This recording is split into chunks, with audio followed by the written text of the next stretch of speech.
Olá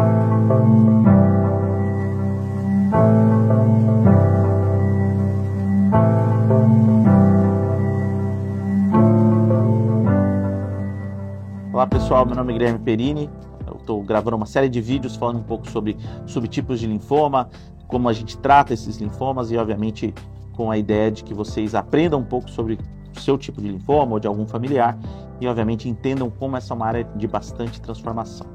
Hoje eu vou estar falando sobre um subtipo de linfoma T, chamado linfoma T angioimunoblástico. O nome pode assustar, mas de novo, o que está sendo falado é o que o patologista está vendo na lâmina, né? Então o que ele está vendo?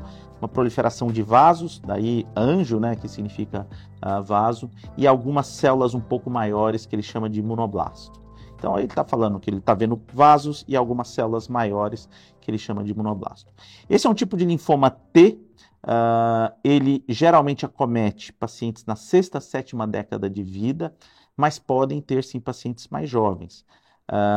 Ele geralmente é um linfoma bastante sintomático, então o paciente pode ter coceira na pele, até mesmo vermelhidão na pele.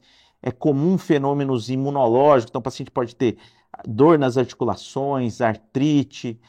Também é bastante comum que o paciente chegue com derrame pleural ou ascite, que é acúmulo de água no pulmão ou na barriga, tá?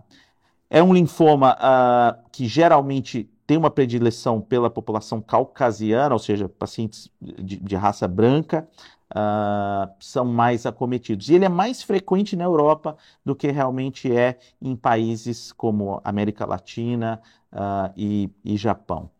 Então, é um subtipo raro que chega com geralmente os pacientes bastante sintomáticos, mas que costuma responder à terapia, né? A gente faz o tratamento geralmente é baseado numa quimioterapia, geralmente os esquemas clássicos como CHOP ou CHOEP. Alguns pacientes, se tiverem aquela expressão da proteína CD30, podem ter associação do brentuximab, e a ideia é que naqueles pacientes que tenham condição clínica que a gente consolide com um transplante autólogo. Infelizmente, como é uma característica dos linfomas T, existe uma taxa de recaída maior do que nos linfomas B.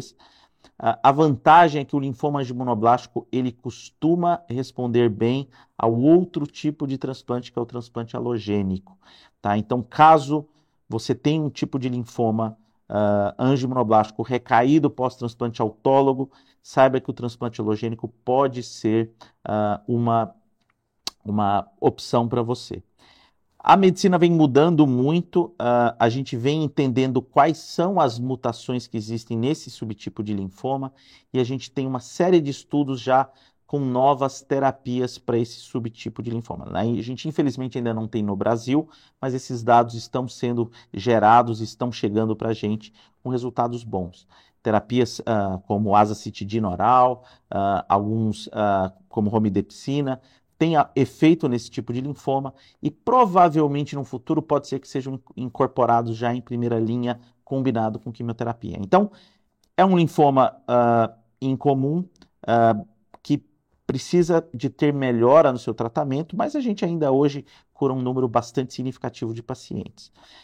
Uma das características desse linfoma é que esses imunoblastos que o patologista descreveu são linfócitos B, na verdade, que acabam sendo infectados pelo vírus da mononucleose, né, pelo Epstein-Barr. A gente já falou desse vírus em vários outros linfomas. Isso às vezes pode gerar alguma confusão na hora do patologista ver. Então, de novo, aqui sempre passa pelos pilares que eu falei para vocês, um bom diagnóstico, saber o subtipo do linfoma para que a gente possa programar melhor seu tratamento. O tratamento precisa ser melhorado, está sendo melhorado, mas com o que a gente tem hoje em dia de quimioterapia e transplante autólogo, a gente não tem uma taxa relativamente boa de cura desses pacientes. Para os pacientes que infelizmente retornam, o transplante alogênico ainda é uma possibilidade com uma taxa boa de cura nesses pacientes. Então, se você tem esse diagnóstico, converse com o seu médico, tem muita coisa chegando e você pode se beneficiar também dessas novidades.